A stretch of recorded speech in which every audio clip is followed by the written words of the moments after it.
I'm going to describe to you the results of my personal search. It started at a particular point of questioning in my life.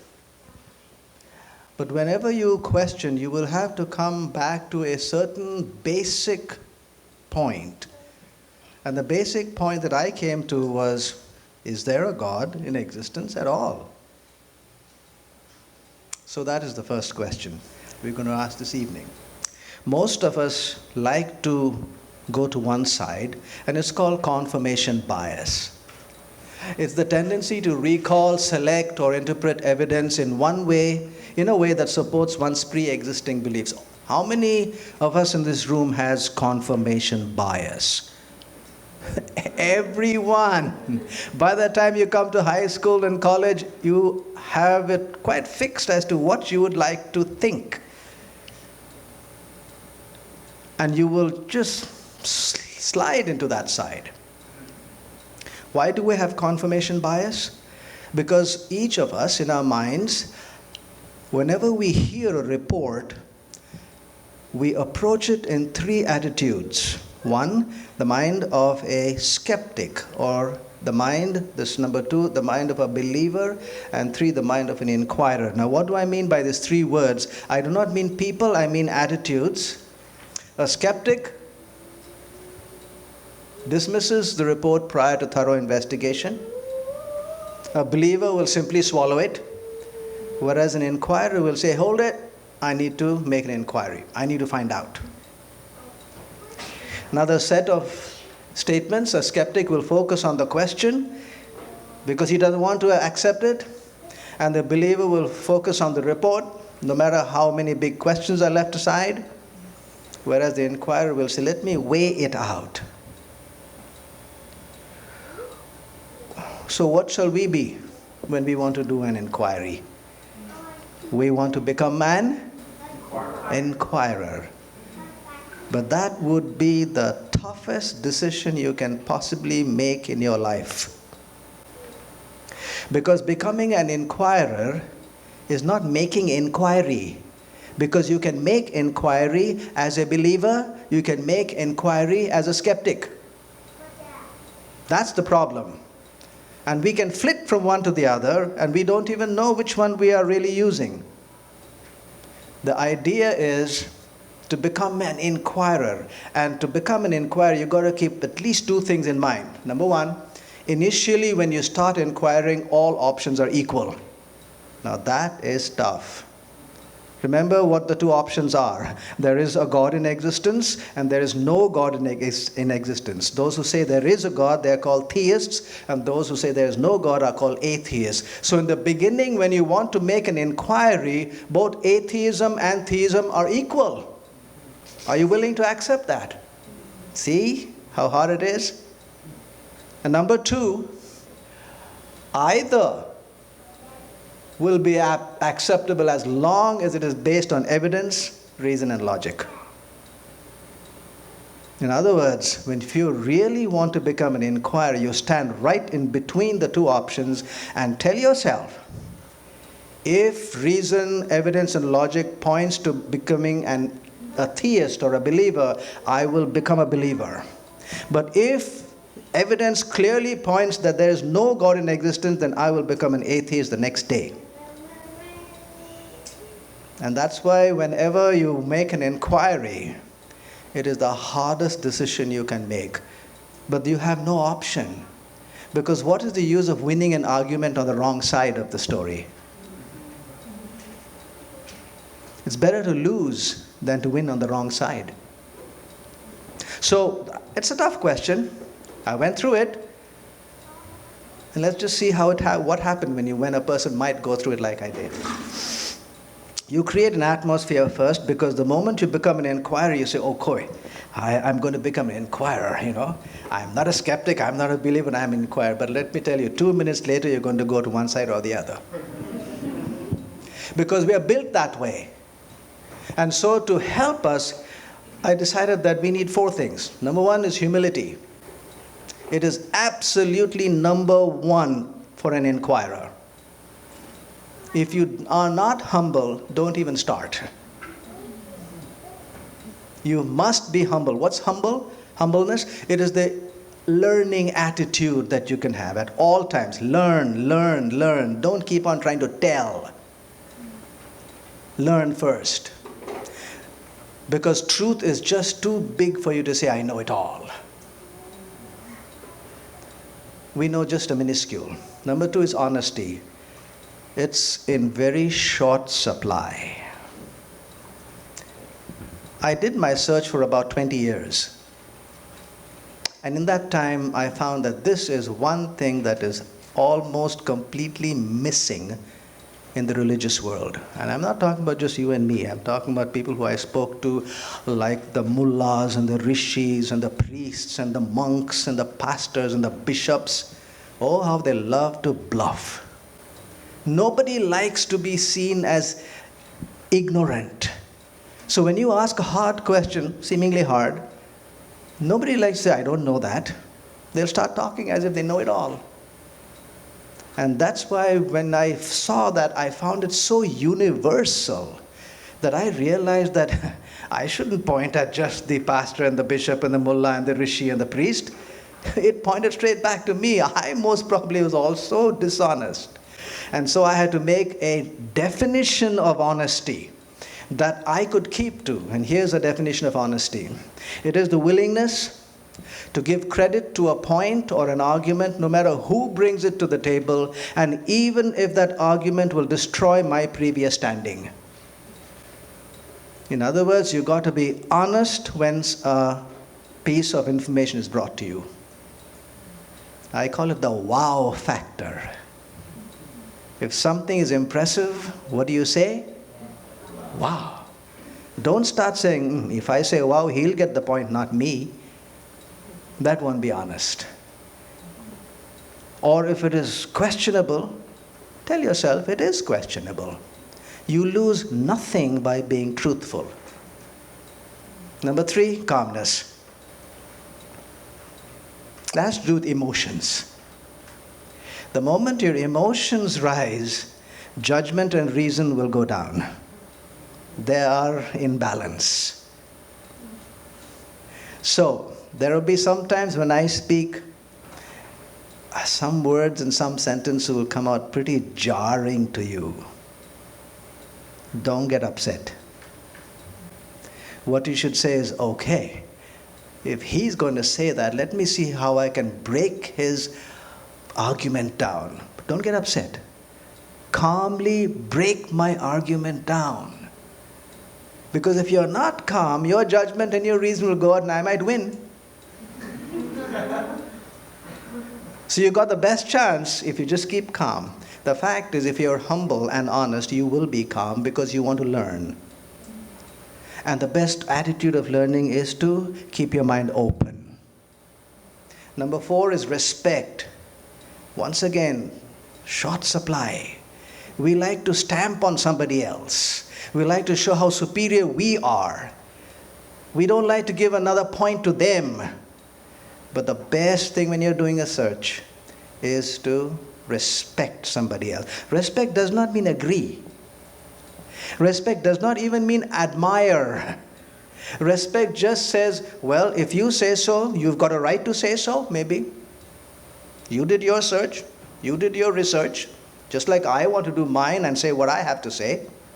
So, with this atmosphere that we create, and with the choice that we have made that we will be inquirers, let's get on to the question of God versus no God. Just before we get on to that, there is one simple question that will lead us into it. And the question is this: why has this debate been going on for decades and generations and centuries and no solution in sight? There seems to be 2 sides in every generation. Why is there no way of bringing it together? Are both equal? Maybe. If both are equal, then they'll go along equally. But the other reason I found is because the debate is structured wrongly. Most debates are when somebody gets up to pick up one side or the other. And whenever you do that, you'll have two columns of argument. Column number 1, mine. And column number 2 is yours. So I will pick up all the good points and put it on my side, and all the nasty points I'll put it on your side, and I will say, I won. Not knowing that the other person can do exactly the same. And so what I did was, I realized if that was the case, we would never be able to find, or I wouldn't be able to find out, if I had only two columns of argument. But I had agreed to become an inquirer. An inquirer stands right in the middle. And so he looks at both the options, and I drew up what I call the pan process. Pan is going across. You don't stay only on one side. You go across. Pan American Airlines goes across America. You pan for gold. That's the other meaning for pan. Sift. You shift the valuable metal from just the rock and dirt. So you're panning. And the third meaning of pan is the first 3 letters of my family name, Pandit. So the pan process requires 4 columns of argument, not just 2. Because you're standing in between the 2 options, and what you're going to do is fight for both. And then fight against both.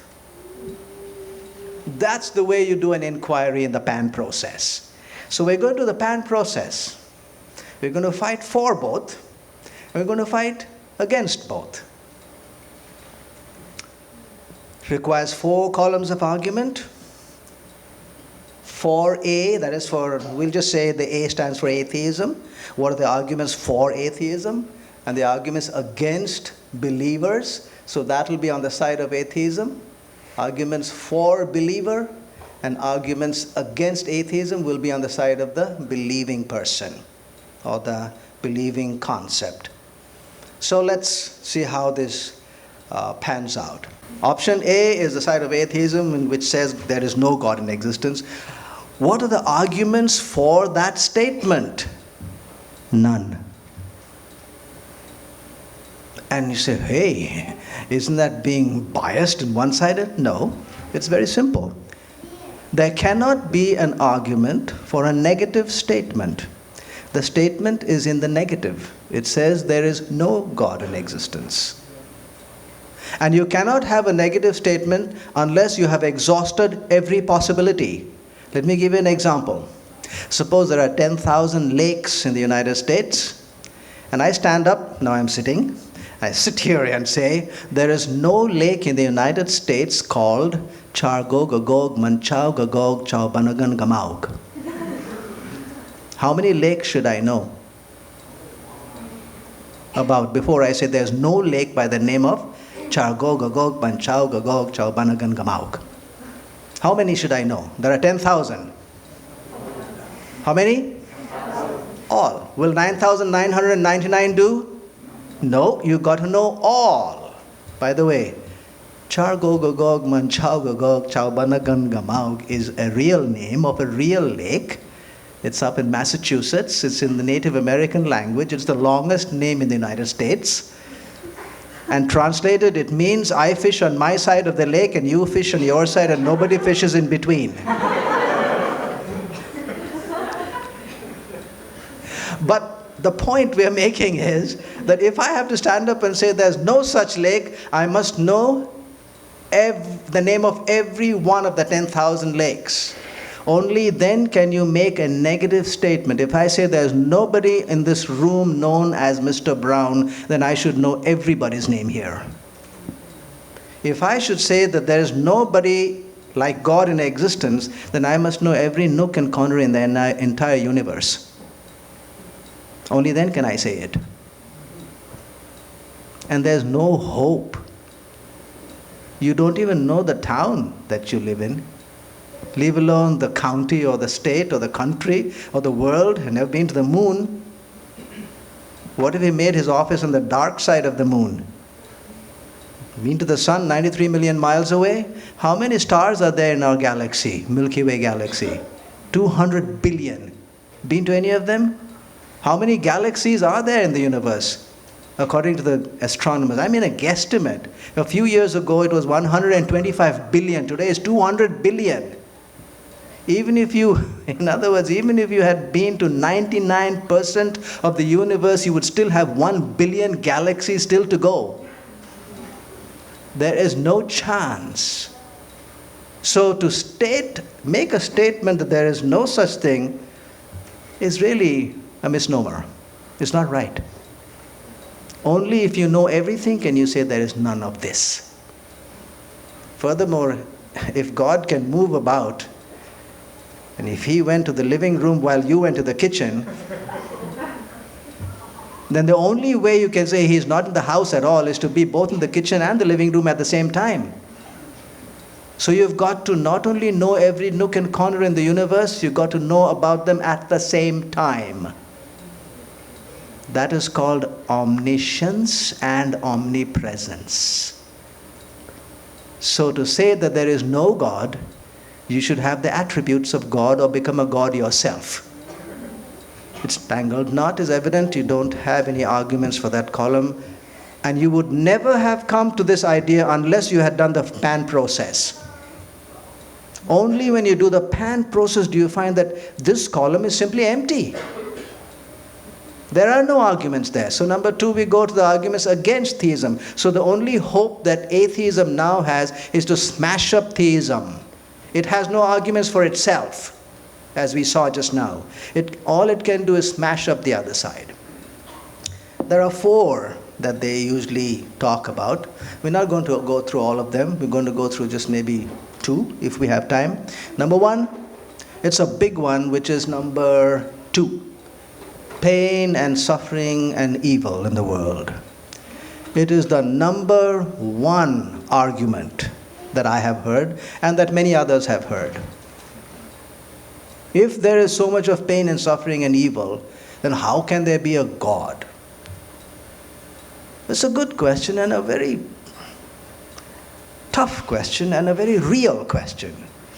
But do you know who is asking that question? Everyone. Not just the unbeliever or the atheist.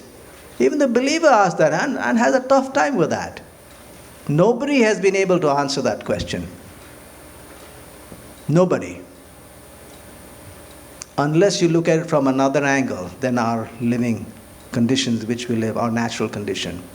But that aside, look at the way it has been formulated, that argument. If there is pain and suffering and evil, then it points to the idea that there is no God in existence. But like I said, we've got to be fair. Is pain and suffering the only thing that we have in our lives? No. What else do we have on the other side? Okay, then let's be fair. If pain and suffering points to there no God, then what do the joys and pleasures point to? If you want to be fair, it has to point to God. Because we made the argument. So we must not run away from the argument that we ourselves made. So if we really are fair, the both sides cancel out one the other at this point. There are other arguments, but it'll take time, so we won't go into them. What about the number 4?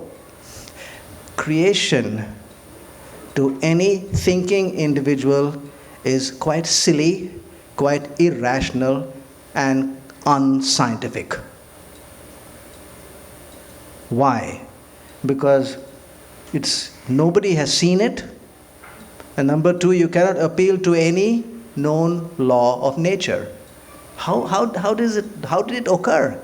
Don't simply tell me it happened. That's not an explanation. Tell me how it occurred. Which is the law that was used? You can't find any law. And so we say it is irrational and actually it is unscientific. I specifically am using the word unscientific because we're dealing with science and the idea of science. Okay, so we say creation is not scientific. All right, then let's put creation aside and let's be fair. What would you like to have then? If creation didn't take place, what took place? Because I'm here, you are here. Something happened. Well, the standard model is that a point called singularity exploded in the Big Bang. And that's what caused us all to be here. Okay, so if the singularity, which is a point of energy, exploded, I've got a whole lot of questions. First of all, where did that come? How did it explode? Did somebody poke it? Did somebody light a fuse? How did it all occur? So here's the scientific answer.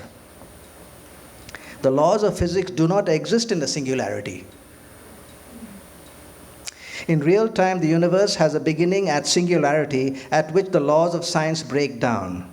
Hey, if there's no scientific laws, then what is it called? Unscientific, that's it. You can call something scientific only if the laws of science are working there. And if you tell me that the laws of science are not there, then all you're describing to me is something that is unscientific. So how much improvement have we got from creation to this? Really nothing. You are still believing something, and the other guys are believing their thing. So we have not won the day. The arguments are good, but they're not convincing. They're not ones that really make the point, because they get cancelled out by sheer scrutiny of what you mean by the words. So yes, creation is unscientific, but so is singularity.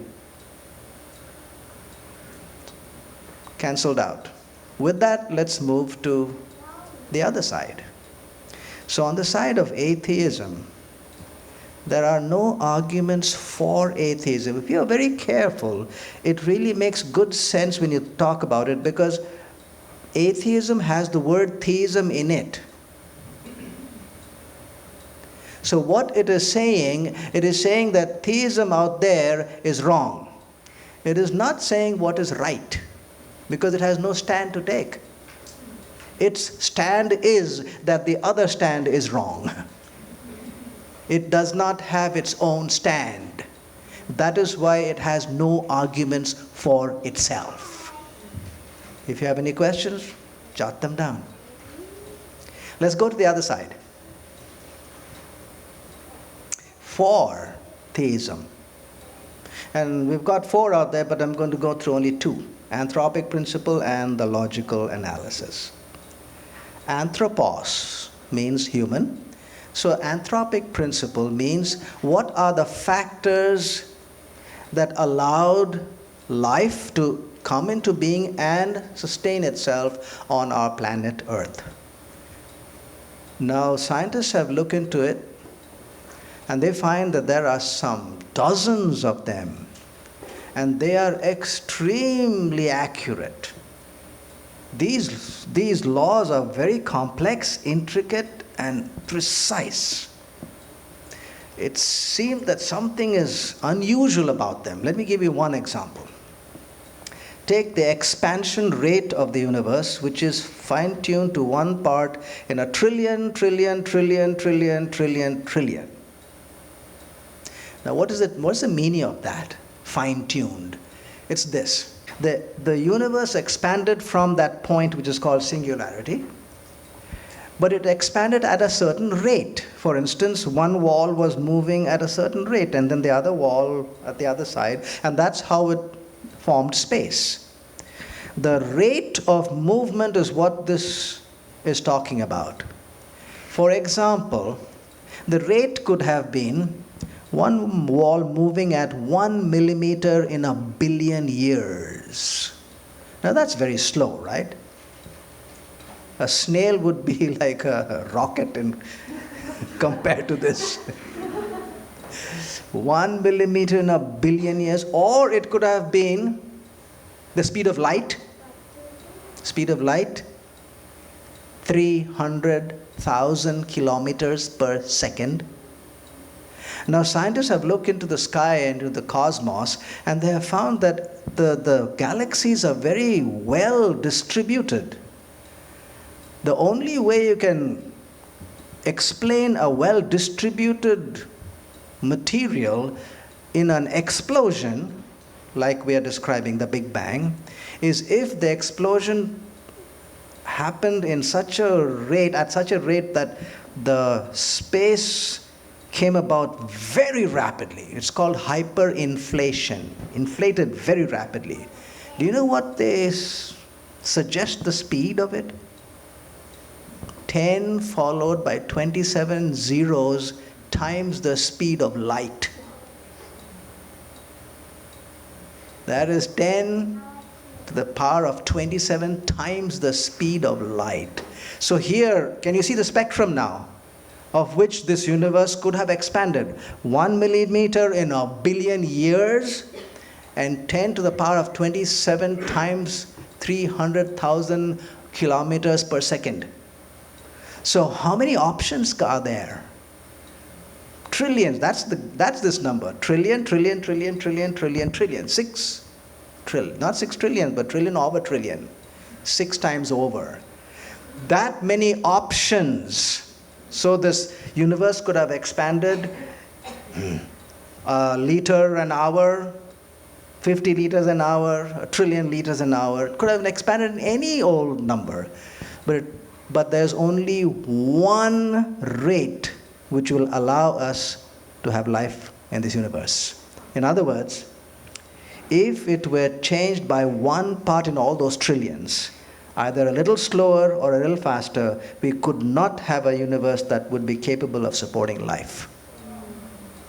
Yeah, wow, right? It is amazing. And I've mentioned only one. Scientists have found dozens of these things. The carbon cycle, the nitrogen cycle, the phosphorus cycle, the distance from us to the sun, our moon, the orbits which are more or less circular, the fact that Jupiter is around, the fact that we do have plate tectonics. I mean, there are so many of them. All of these work together so that we can have life on this planet. If the universe had not been made with the most exacting precision, we could not have come into existence. Over the past 30 years, now 40 years or so, scientists have discovered that just about everything about the basic structure of the universe is balanced on a razor's edge for life to exist. The seemingly miraculous concurrence of these numerical values must remain the most compelling evidence for cosmic design. There is something going on behind it all. The impression of design is overwhelming. And that is Paul Davis, who was one time an atheist. When he saw this design and the intricate way in which these laws are in harmony, he said there has to be something behind it all, and he became a believer. That's the anthropic principle. It says that these factors are so precise that they could not have come about by themselves. Number 2 on that list was logic. Logic requires 2 things. You can't just start reasoning. Logic requires, first of all, a piece of information that is acceptable to everyone. Once you have a piece of information, that is laid down as the foundation, and on that foundation, then you use your steps of reasoning. If the foundation is faulty, no matter how nice the steps of reasoning, you can't get to a correct conclusion. And no matter how well you founded your basis, if your steps of reasoning are faulty, you can still not come to a good conclusion. So logic requires both. A piece of information that forms the foundation on which you have steps of reasoning. So here's logic number 1. It's called the Kalam cosmological argument. It was way back in 1100 CE, Common Era AD, same thing.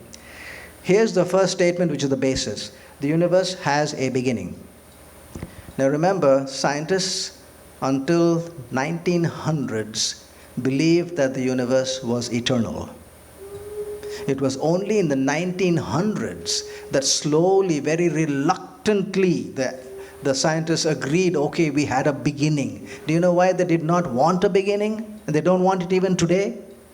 It's because if there's a beginning, you have to ask who began it. And so they didn't like to have a beginning. But this was postulated way back there. And do you know that there's one ancient writing that has the first line which has the word beginning in it. Of the whole writing, it says, in the beginning, God created. There's only one such writing in the world that clearly states a beginning. And that was written 3,500 years before these scientists found it out in 1900. That the universe had a beginning. So, okay, the universe had a beginning. Whatever begins has to have a cause, therefore the universe has a cause. These simple 3 steps, nobody has been able to overthrow till today. It's so simple. The logic is absolutely sound. That which begins must have a cause. You must find out why it began. Number 2 is the pan-cosmological argument. Pan, once again coming up. Pan. It's the same type. The cosmos consists of METS, matter, energy, time and space. Now, how reasonable would it be if I said that this pointer is the cause of the pointer? Would it be reasonable? No. Would it be reasonable to say that this chair is the cause of the chair? No. Nothing is the cause of itself, as far as we know in the natural world. Nothing explains itself. Even wood cannot be the cause of the chair. A carpenter could be the cause of the chair. But one thing we see is the carpenter is distinct from the wood and the chair. So the cause is distinct from the product. The cause, if it is distinct, then the cause is distinct from matter, energy, time and space. In other words, I cannot appeal to matter, energy, time and space as the cause of matter, energy, time and space. That's another simple argument. Number 3 argument is called the order principle of science. Science is orderly. Only at particle physics, which only recently has come into the world, is there what is described as a disorderly or randomness. But once you come away from particle physics to have about 10,000 and a million particles, then orderliness comes in. And it is orderly. There's a system, there's a structure to it all. And one of the order principles is that all causes produce effects. Otherwise, you can't call it a cause. That's simple. So all causes produce effects. All effects then have to have a cause. And the cause, this is the order now. The cause precedes the effect. You don't have an effect first and then go looking around for a cause. It is the cause that produces the effect. And therefore, whenever you see anything and you're looking for a cause, we acknowledge in science that the cause preceded the effect. If the effect is the universe, then the cause of the universe preceded the universe. It's as simple as that. It's the order principle of science. Nobody disputes that in any other part of science. So the cause, there was a cause. The cause was distinct from the product. And the cause preceded the product. Are we getting somewhere? Just by using logic. Number 4 is another order principle. A specific corollary of the order principle is the law that one cause can have many effects, but no effect can be quantitatively greater or qualitatively superior to its cause. In other words, whenever you see an effect, something happened, and you think in your mind or you connect it to a cause, then the cause must have in itself something at least equal to the effect. Let me give you a simple example. Suppose you see me lift up a 10-pound weight. My arm caused the lifting, then you will have to deduce that in my arm there was strength at least equal to 10 pounds. Otherwise, I would not have been able to lift it. The cause must be at least equal to the effect. Any questions? Write it down. So now we're going to look at the effect. And this is something that everybody knows. What does the universe have in itself? It has life, us. It has thinking, because you and I can think. It has matter, energy, time, space, and all the laws of nature. If that is the effect, then the cause must be at least equal to the effect. So the cause then must have a giant intellect to give us all our intellects. The cause must have enough life to give life to you, me, all the animals in the world, all the trees, plants, and everyone. Can you see the logic now here? It's the order principle of science. We're not beating it up. It is just telling us that if the cause was there, and we just saw that the cause had to be there because there was a beginning, the cause was distinct from the product, the cause preceded the product, and now we are looking at the qualities of the cause. The cause then must possess abundance of life, a giant intellect, immense power, because that's what's ruling the whole universe. And the cause must produce and apply and be able to make it available. It must also control all space and time to harmonize all laws everywhere. We are describing the cause. When one of these scientists, his name was Albert Einstein. Now, isn't that a familiar name?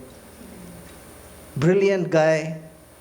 When he looked at this, he said what it evokes in his own heart. These are his words.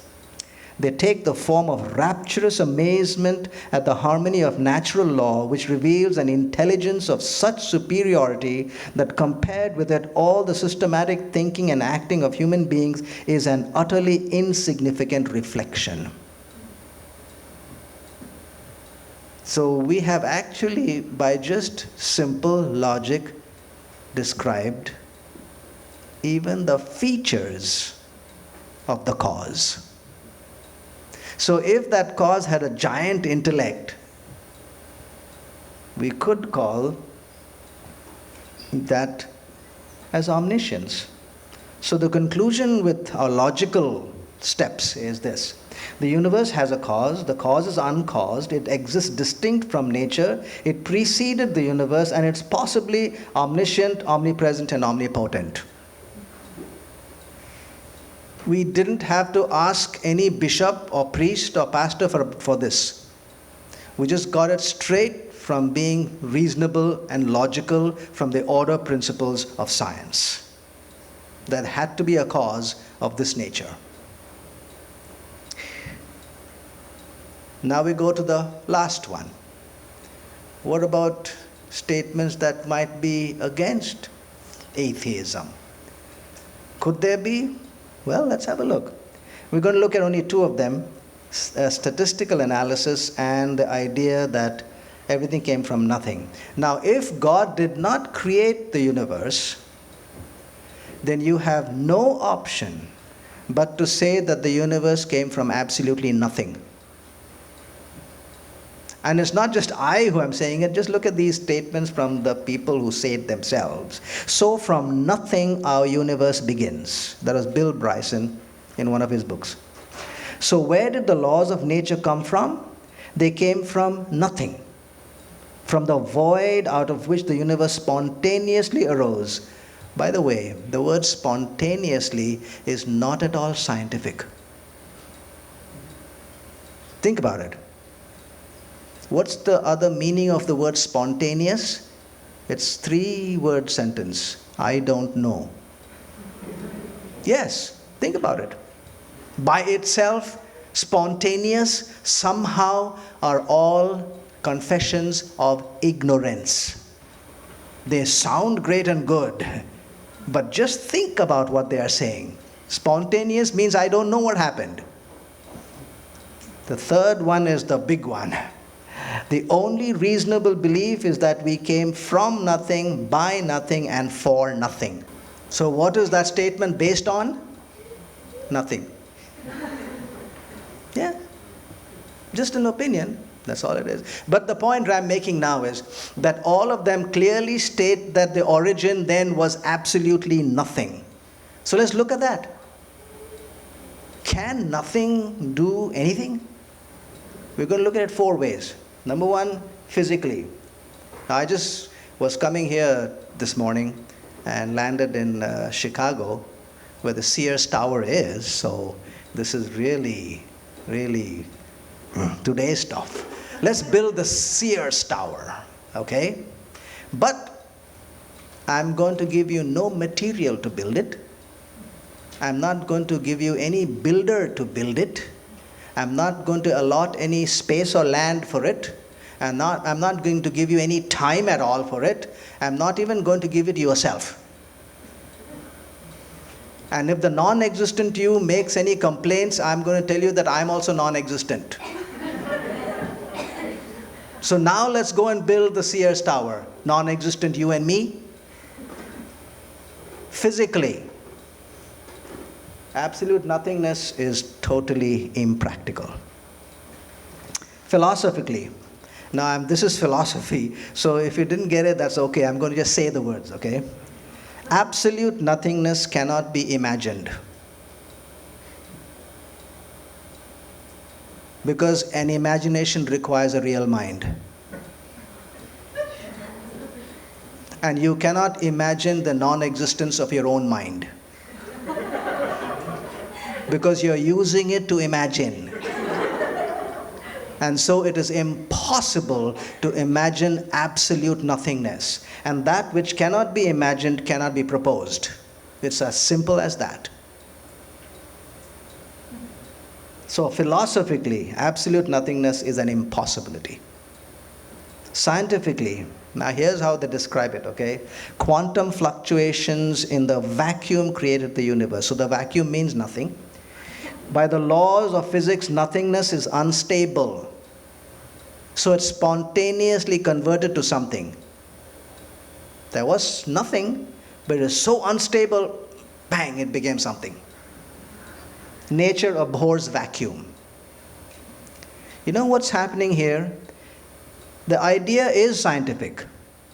When they say that nothingness is unstable, it is scientific, but it is placed at the wrong position. It is placed within nature. So nature was already born. And what makes nothingness unstable in nature is not the nothingness. It's called vacuum, right? Let's take a flask, a round flask. Take out all the air, pump out all the air. Now inside there, it's vacuum. You poke a little hole on the side of the flask. What happens? Air will rush in because it's vacuum.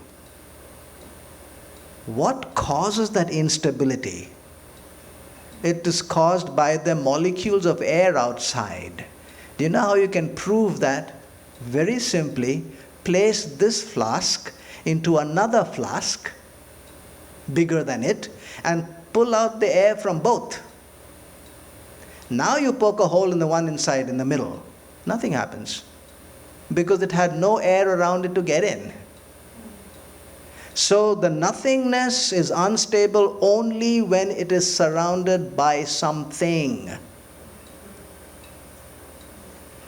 And the vacuum in nature cannot be a vacuum in nature unless there is a barrier.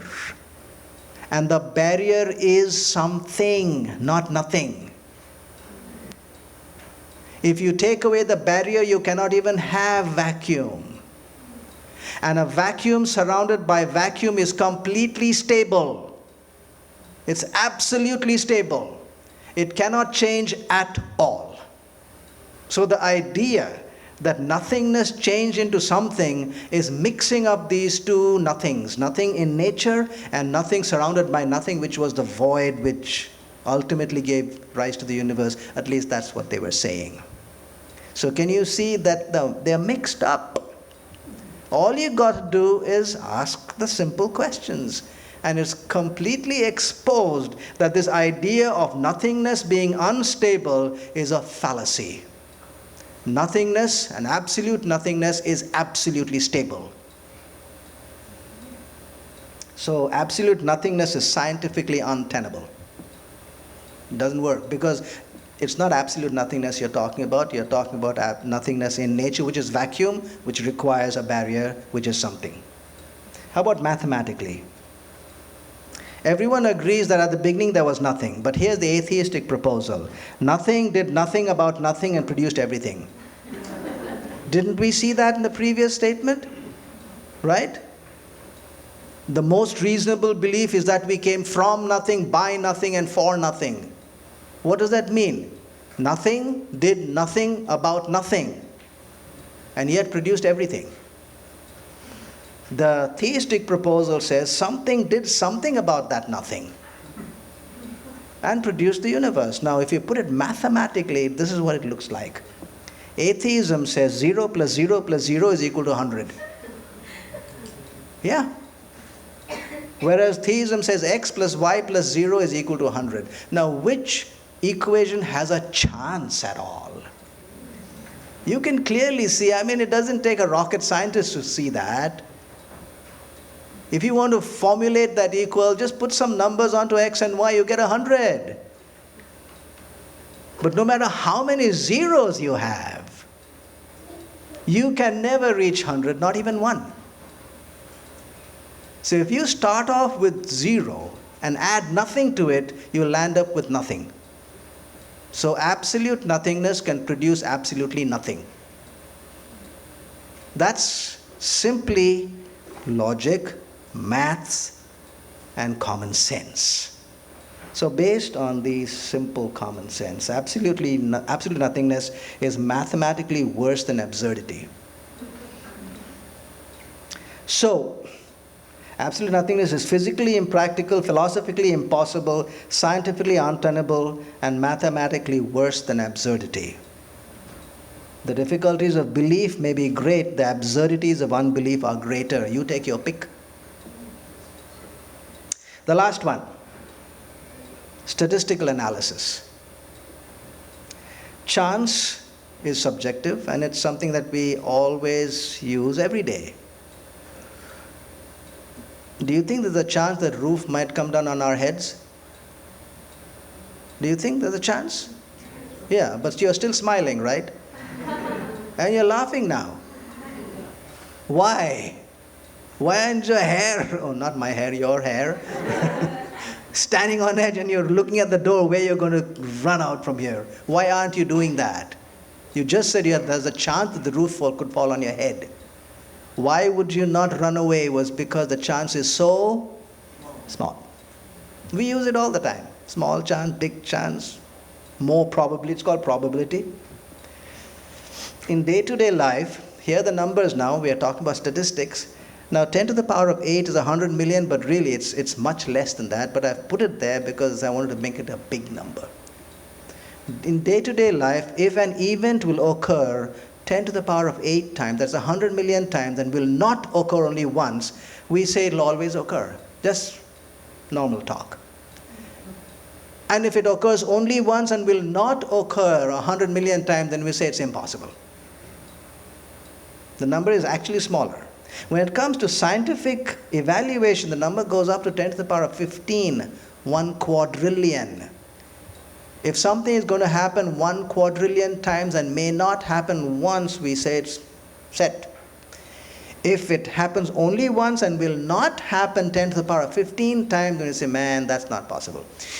This is the number that scientists use when they calculate the probability of anything, any structure that they're building that has to do with life and limb. For instance, the suspension bridges, the angles at which those poles are placed, the strength of the wire or the cable that runs across, that has to be tested mathematically to 10 to the power of 15.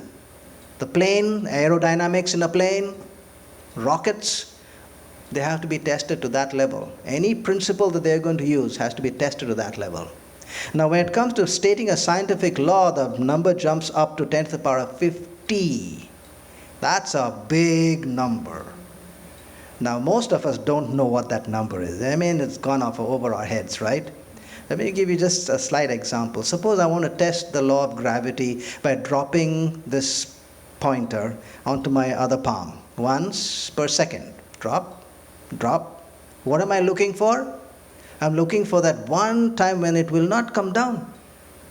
But when I leave it, it'll just stay there or float away. Meaning to say there was no gravity for that 1 minute. So I'm testing gravity once per second. To test it, 10 to the power of 18 times will take me 15 billion years. To test it 10 to the power of 20 times will take me 1.5 trillion years, which is 100 times the age of the universe according to the scientists. So all I'm suggesting here is that 10 to the power of 50 is a big number. Are we agreed? Yes, if 10 to the power of 20 will make you go on this for 100 times the universe, then 10 to the power of 50 is a huge number. So that's the break-off point for a law. In other words, if something is going to happen 10 to the power of 50 times and does not happen once, then we say it is a law. It will always happen, concept-wise. If it happens only once, will not happen 10 to the power of 50 times, then we say this is utterly impossible. Have we made that concept? Yeah. Now let's go to applying it. Sir Michael Denton from New Zealand was one of the first to challenge Darwin by statistics. He looked at the first cell. What are the chances that 100 proteins, which is the smallest number of proteins we require for a cell to be living and functioning, okay? What are the chances that 100 proteins would come together by themselves and form that first cell? He did a calculation. It came to a maximum combined probability of 10 to the power of minus 2000, or 1 in 10 to the power of 2000. No wows at all? Thank you. There was another guy, Ralph Muncaster. Proteins are made up of amino acids. We need 10,000 amino acids. And in the cell, we need 10,000 of these amino acids, all with only a left-sided link. Now, amino acids can have right-sided and left-sided links. But in the cell, they require only left-sided links. In the chromosome, we need 100,000 nucleotides, all only right-sided linked. So what are the chances that 10,000 left-sided amino acids and 100,000 right-handed nucleotides came together in one cell, the first cell, to put them together? He did a calculation. Here's the calculation. 1 chance in 10 to the power of 33,113. Oh, so weak. Wow. You should have said wow with 10 to the power of 20 itself. And here's 10 to the power of 2,000, 10 to the power of 33,130. Okay, let me do the last one for you. There was Harold Morowitz, who said, let's look at the whole cell, not just the nucleus. The cell wall, cell protein, the nucleus, the cytoplasm, protoplasm, mitochondria, everything he put together. What are the chances that all of those particles would come together by themselves at the same place at the same time to form that one cell? Do you know what his number was? 10 to the power of 100 billion. So now, what is the statistical chance of the first cell just coming together? Impossible, right? 10 to the power of 1 is to 10 to the power of 50 is impossible. By law, scientific law. What about 1 is to 10 to the power of 100 billion? And that's just to bring them together. You got to teach each one what to do still. And then you got to infuse life into that cell. And then you got to teach that cell how to divide and not die. Don't try it yourself. Both the parts are still alive. That's what happened to that cell. Split and both the parts are alive. And then became complex and more complex, and finally became you and me.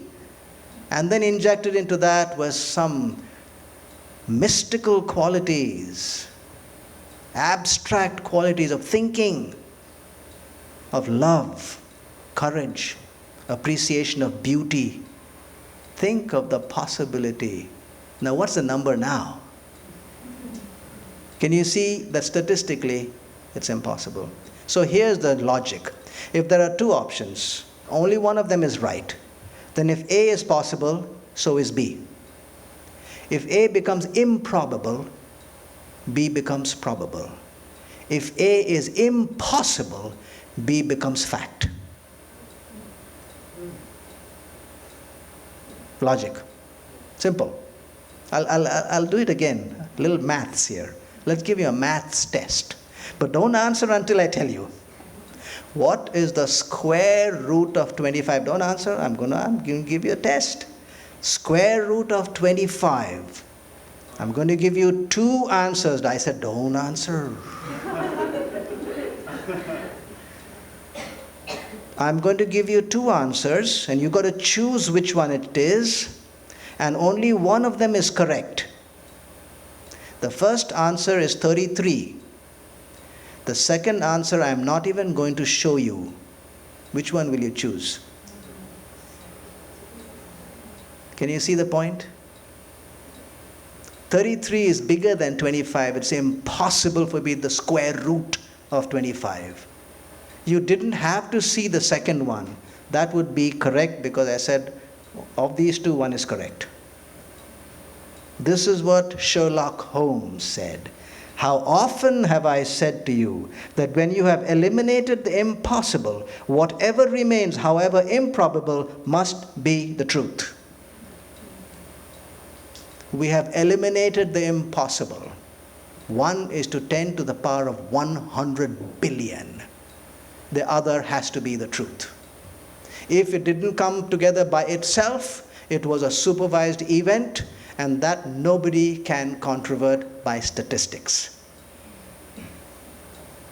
So looking at the whole thing, looking at both the sides, looking at the 4 columns, you can actually do a little study yourself and see where the pendulum will swing. It swings clearly to the side that beyond the natural is a supernatural. Beyond the natural is a being that has thinking, because you have thinking and I have thinking. The cause has to be at least equal. He has life, he has thinking, omniscience, omnipotent, omnipresence. We are talking about God. Thank you.